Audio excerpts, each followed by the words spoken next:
took these babies' lives. They didn't deserve this. Distraught parents sharing their grief after 3 teens were killed walking along a northwest side road over the weekend. Tonight, what they say would help bring closure.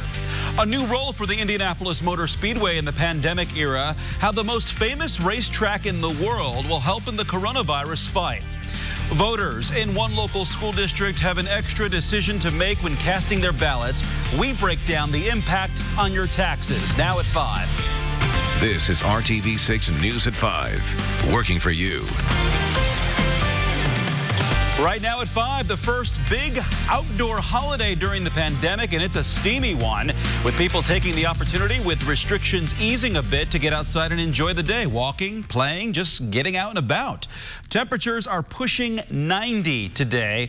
Let's get right to Storm Team 6. Chief Meteorologist Kevin Gregory, social distancing, and what I assume is a cool basement there, Kevin. It's a good place to be. You mentioned walking and sweating more than likely across central Indiana as these temperatures push 90 degrees. Lafayette and Muncie both made it to 90 on this Memorial Day. Plenty of sunshine around, but that is also fueled, along with the humidity, some of the thunderstorms. We're at 87 in Indy now. The wind is light, so the thunderstorms that develop move slowly. They go through a normal lifespan, which I'll mention in a second. The sun will set at 9:02. That will begin the demise of any of these thunderstorms that develop. First into northern Tipton County, eastern Howard County. It's about a 45-minute cycle. Thunderstorm builds, starts putting down torrential rain. As soon as that happens, though, it's starting to collapse. Then I think another thunderstorm will develop out ahead of that. But from Covington to Williamsport and Attica, those are heavy downpours, not expecting severe storms. Just southwest of Shelbyville, some rain showers as well. There are the current temperatures. We won't always be in the 80s this week. We'll talk about another big pattern change and the cooler temperatures and when they'll arrive. Coming up. We'll see you soon, Kevin. Thank you. Tonight, for the first time since 3 teenagers were hit by a car and killed Saturday morning on Indy's northwest side, we are hearing from the parents of 2 of the victims. RTV6's Troy Washington explains what these parents say would help most as they try to cope and heal. I would never thought in a million years that my baby would be taken away from me. This is a nightmare, and I can't wake up. For Kashana Brown, Kiara Brown's mother, this all seems like a bad dream. All she wanted to do was have fun and hang out with her friends. And the day that I let her do so, her life was taken from us. According to IMPD, 15-year-old Kiara Brown, 13-year-old Tajiana Velez, and another teenage boy were walking here at 38th and Kessler around 1 in the morning on Saturday when a collision happened. Drivers lost control and hit the trio. They took these babies' lives. They didn't deserve this. According to the victims' families, the teenagers were out because they were walking a friend home, just trying to make sure the friend made it in safely. It's not safe. These babies were just walking, minding their business, having fun like teenagers do. And in memory of God's angels, Tajiana, Kiara, and David, you may now release your balloons. Balloons were released in memory of all 3 victims. Sooner or later. As music filled the air on Memorial Day morning, just feet from where the young people lost their lives. Her teacher had called me like a day before and basically, said that she was passed and she was able to go to the next school. These parents say they want sidewalks added here, and they'll fight to make sure no other futures are cut short this way. Working for you on the northwest side, Troy Washington, RTV6. Community leaders have been pushing to get sidewalks put in along the busy stretch of road for the last 5 years. We reached out to the city asking about future plans for the area. We are expecting to hear back from Public Works soon. We will keep you updated on this. Now to the coronavirus, the latest numbers and the developing impact on the state. No briefing from the governor today since it's a holiday, but we did get the daily numbers. Except for Thursday when we saw a slight increase, deaths show a steady decline in the past 6 days.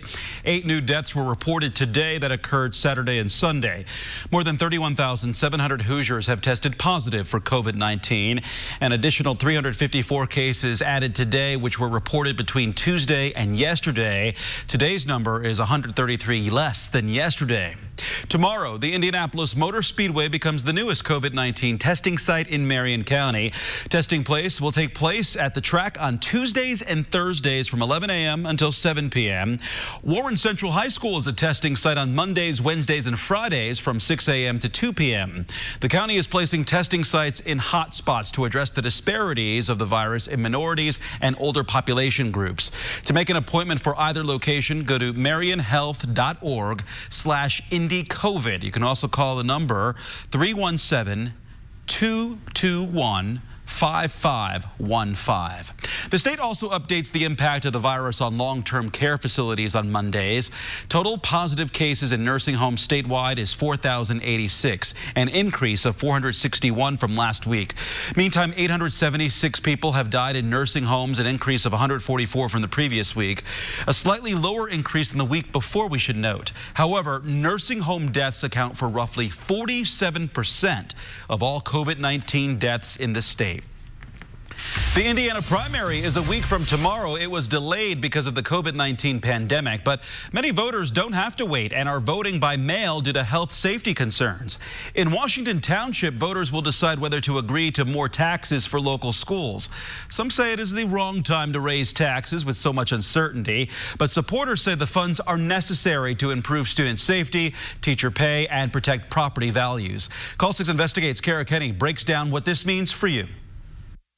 Washington Township Schools is asking taxpayers to vote yes to $418 million.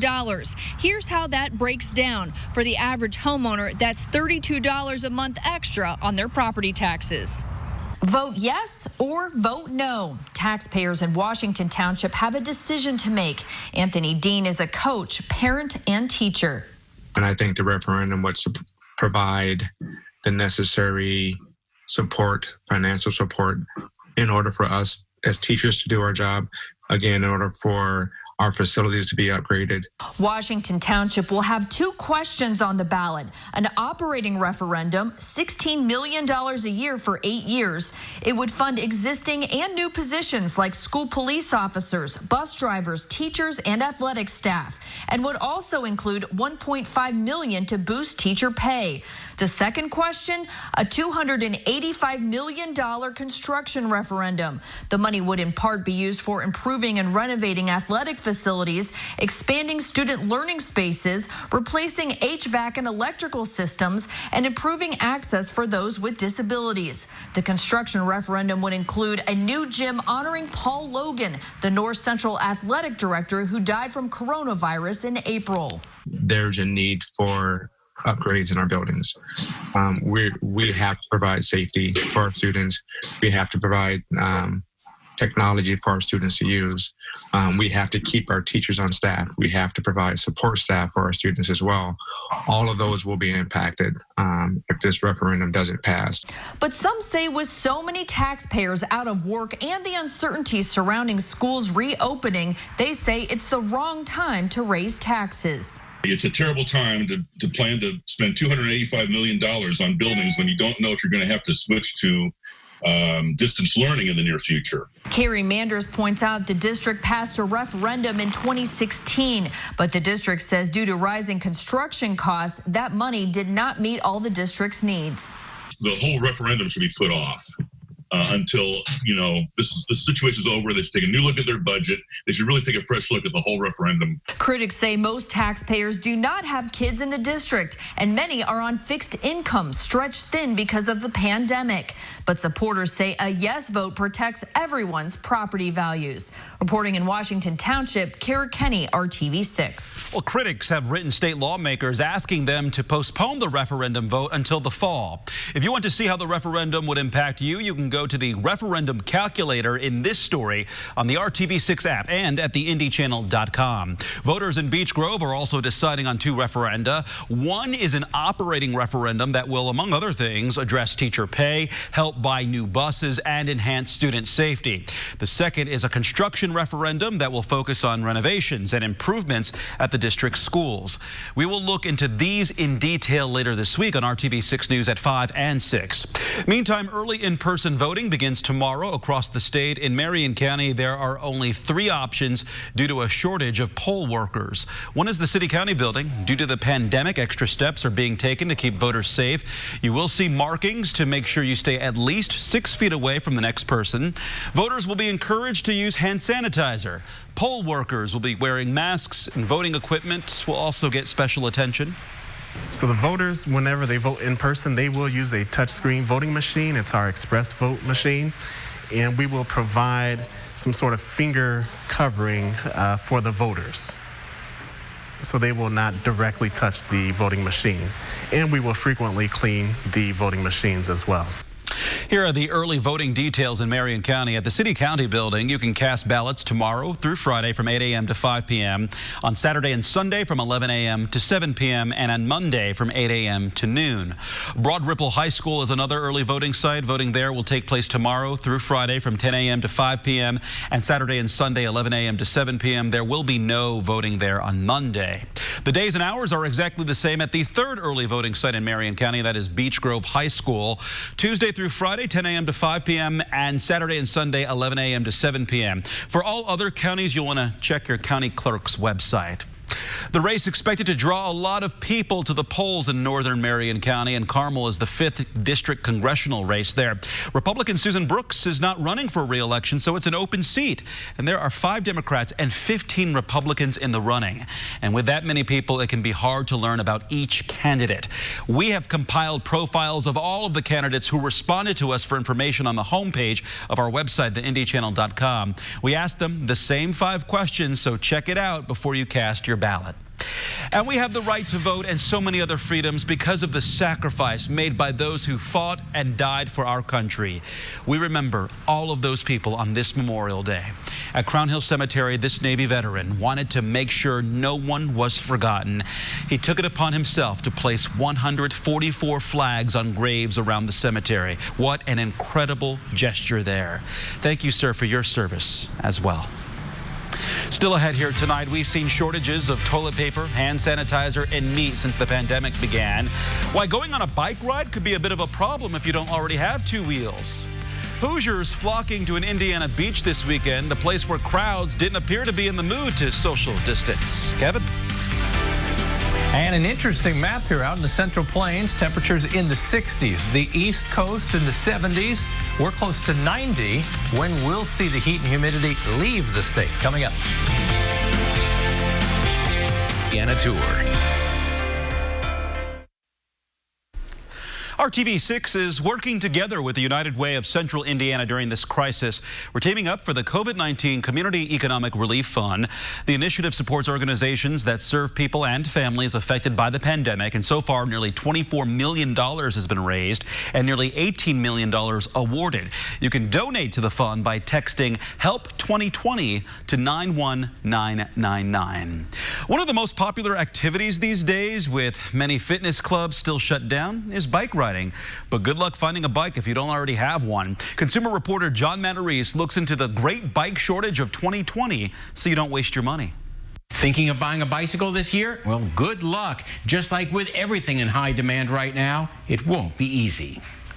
Toilet paper, beef, now bicycles are the latest item in short supply. I needed a bike.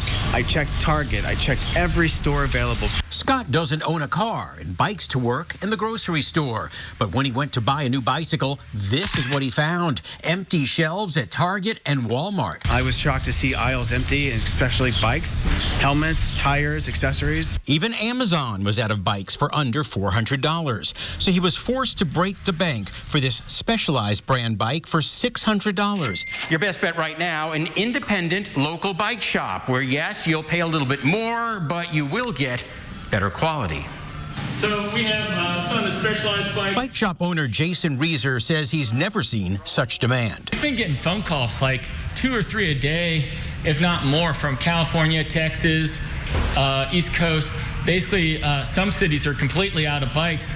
The reason, he says, people avoiding mass transit, as well as wanting a family activity during the pandemic. But unless you buy used, he says expect to pay $500 to $1,000 right now. You ever think you would spend this much money on a bike? No, I had one credit card left with a little bit of money on it, and that was going to be my last purchase. But these days, you can't be too choosy. If you can't afford $500, check Goodwill, Facebook Marketplace, and Craigslist for a good used bike so you don't waste your money. I'm John Matteries for RTV6. It has been a pretty steamy holiday weekend in the Hoosier State, and that's made Indiana Dunes National Park in northern Indiana a pretty popular place. That and people just wanting to get out of the house. So just take a look at this scene at Porter Beach on Sunday. There didn't appear to be too much social distancing or wearing of masks along this large crowd. Some people tried to avoid the crowds by setting out their beach towels in the seagrass or off the beaten path there. And as the air temperature soared into the 80s, some people ventured out into the water, which was about 30 degrees cooler than the air was. 50 degrees does sound a bit chilly, Kevin, but on a day like today, probably not at all. I think a lot of people needed that kind of relief.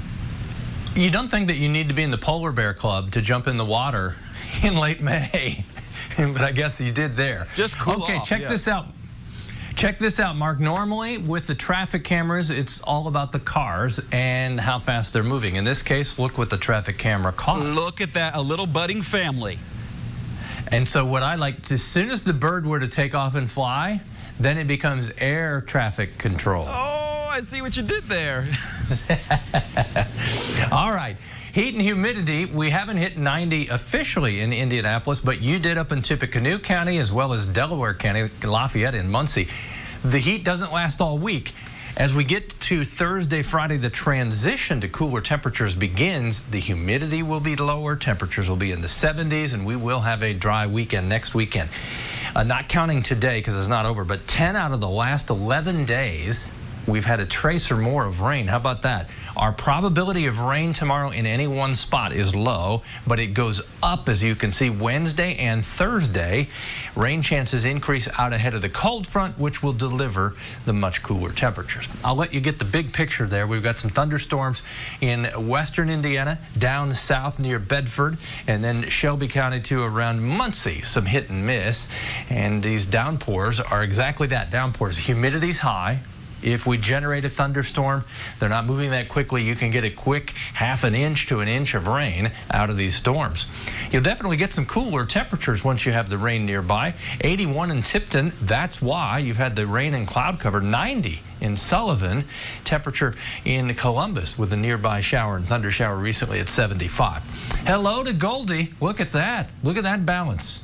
And I'm supposed to take her for a walk. I will walk along and not on the fence. Don and Denise Aker sending in that picture. See, I'll walk a cat, a dog, a horse, whatever it happens to be. Temperatures, they'll be in the 70s. After 9 o'clock, any of the thunderstorms that we have now fade away. We start to cool the atmosphere and they start to disappear.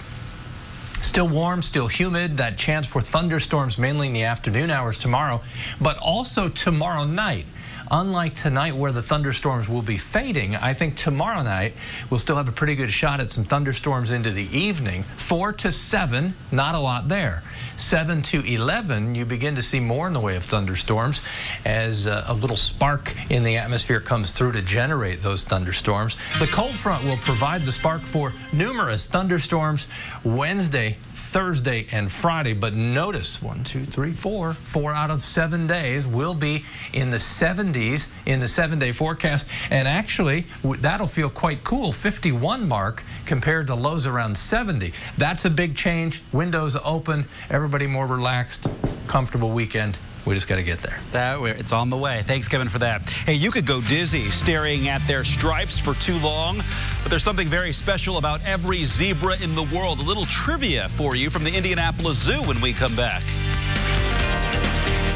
Visit the Hiring Hoosiers job board. Ready for the move? Good. Look at that.